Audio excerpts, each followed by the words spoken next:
Hey everyone, welcome back to the Hollywood Actors Guide to Surviving the Film and TV Industry. This is Jennifer Lynn Warren, an actor out in Los Angeles, here to help you struggle along your way, struggle alongside you. And today, I started last week, January, we tend to be in an emotional slump, not only as human beings, but especially as actors, because the industry is off doing their thing and they seem to have forgotten about us unless we're an A-lister, right? I mean, it feels like they've forgotten about us all the time, but you know what I mean. But today I did want to go back a bit to mental health. I was reading this article that was in Psychology Today, and it was published in April of this year, and I want to quote the article for you guys. And what they're talking about is mental health and artists and the correlation between the two. And they're talking about, making art. And it says, and I quote, "On the other, there is the idea that art making might not be a sign of mental health at all." Because they were talking about making art being healthy for you, right? Artists, according to one recent study, are now considered to be 25% more likely to carry genes for mental illness. And artists can become dependent on the antisocial practice of art making as a substitute for socialized behavior and mental health. Art making can, in fact, become a dangerous surrogate and addiction, one that can lead to burnout and suicidal ideation. Alongside this duality, there is a danger that if an artist undergoes therapy or finds the right medication, then becoming mentally healthy might destroy their ability to make art. End quotes. I'm guilty of that. I have suffered with depression and anxiety on and off again throughout my whole life. I feel that I have actually gotten my depression pretty much under control. That I did find out that a lot of my emotional ups and downs did come from the fact that I'm very sensitive to certain foods and how my blood sugar is regulated. I'm not diabetic, but I do have low blood sugar, and when it gets really low, I can become really depressed for absolutely no reason.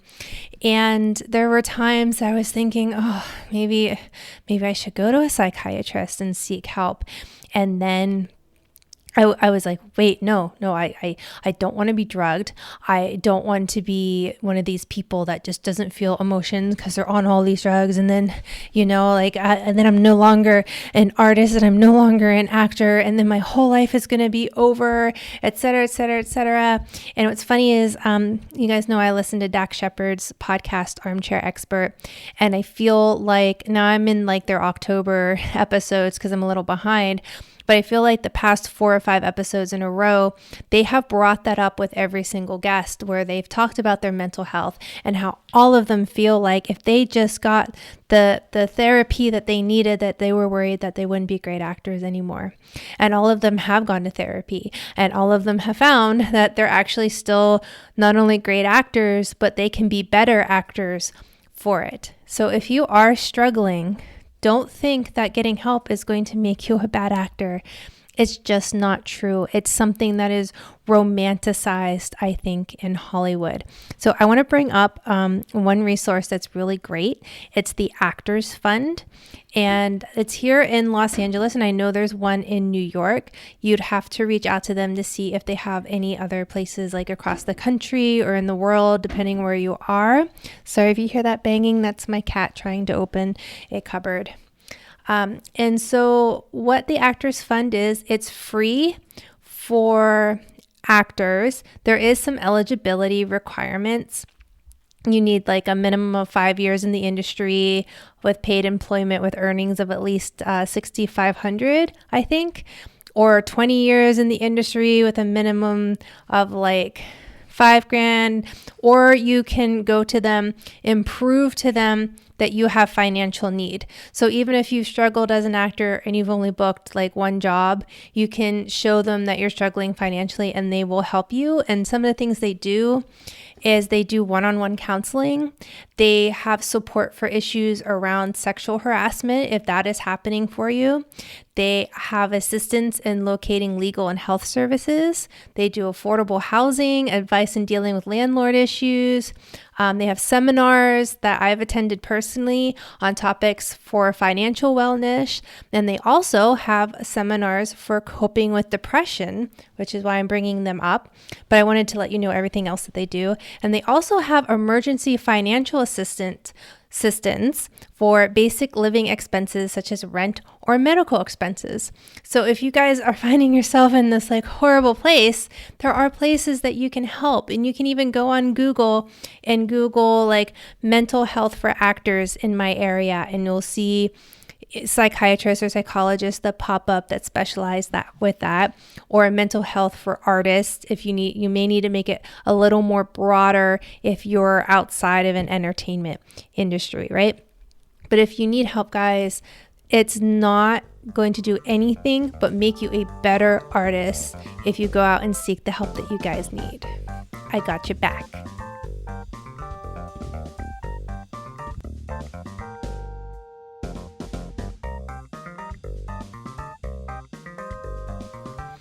Okay, actors, let's talk about some acting stuff. I know when we're walking into those audition rooms, we all feel a bit nervous or we feel excited. And there's a difference between feeling nervous and feeling excited. So if you're feeling nervous, you're being selfish. And that's not to make you feel bad. It's something I want you to put in your mind so you can have a paradigm shift. If you're feeling nervous, you're being selfish. Because if you're nervous, it means it's all about you and you're not worried about anyone else in that room. You're only worried about yourself. But if you're excited, so if you start to feel nervous, say, I'm not nervous, I'm excited.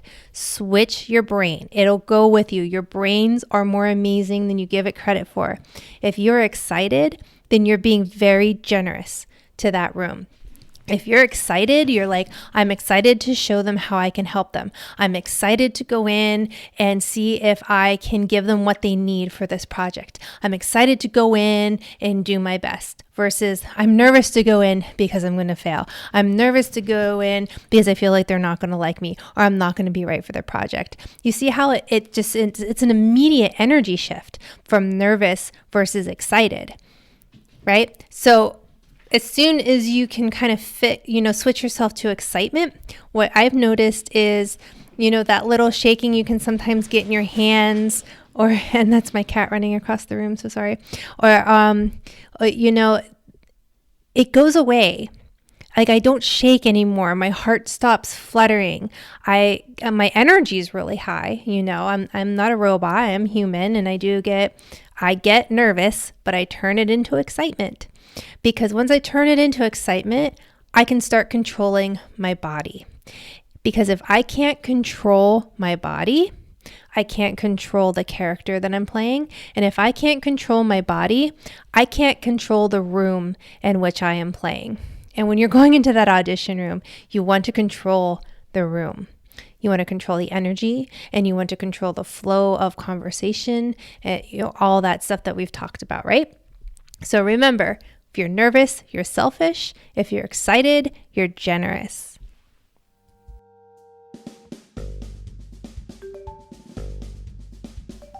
I'm going to give you guys some tidbits that I got from a casting director who is now a director, whom I absolutely love and adore, Miss Tracy Twinkie Bird. She goes by Twinkie. If you've ever taken her class, you don't do a lot of acting. It's a lot of the business aspect, and it's wonderful. And she will go to 1 a.m. if you let her, right? And so a couple cute little things that she passed on that I hadn't really heard from other casting directors, so I thought it'd be cool to share it here, but I wanted to give her credit, is she believes in creating your own hashtag on Twitter or Instagram to kind of help with your brand. So her brand is a hashtag Diamond Finder. She loves finding new actors, new talent, and bringing them into a producer or director. That is her brand, Diamond Finder. And she really does feel that if she looks you up on Twitter and she sees that you have like a branded hashtag, that it helps her know who you are. And so it is a really cute little branding exercise. And so if that tickles your fancy, go ahead and do it. Also, and she made a really good point, make sure that your bio on Twitter tells us who you are, and your bio on Facebook, by the way. Tell us who you are as an actor. And if you've won an award for something, or if you're currently starring in something, put it in your bio of your Twitter and Facebook, right? And another thing she taught me that I'm going to use in an audition that I have. So I have this audition, and I know it's like, I'm actually recording this podcast a little early because my January is pretty booked up. I have an audition, and it is for this character who is a dance teacher. And she's really out there. It's really perfect for me. I'm really excited about this audition. But it says in the sides that she is wearing black workout clothes. Now, on the day that they are filming, they very well may put her in black workout clothes. But you need to ask yourself, is that really going to make you stand out as an actor? And she talked about looking at self-tapes. And a lot of times they're watching these tapes late at night or the middle of the day. And it tends to be when they have the time. And they're never really awake because I don't know if you've ever watched a lot of self-tapes back to back from the same scenes, but they're really, really boring. And one thing you can do to make yourself stand out is to not be visually boring in your audition. That doesn't mean give yourself like a 1980s like frizz hairspray, blue eyeshadow, crate unless your character calls for that. It doesn't mean that. It means that like a lot of actors pick black to wear to their auditions. A lot of actors pick blue to wear to their auditions. So maybe go to a colorist if this is like beyond your field of expertise, or a friend who's really good with fashion. Find out what color looks great for you. Get a couple pieces in that color that really pops, that makes your eyes pop, that you know you look really good in.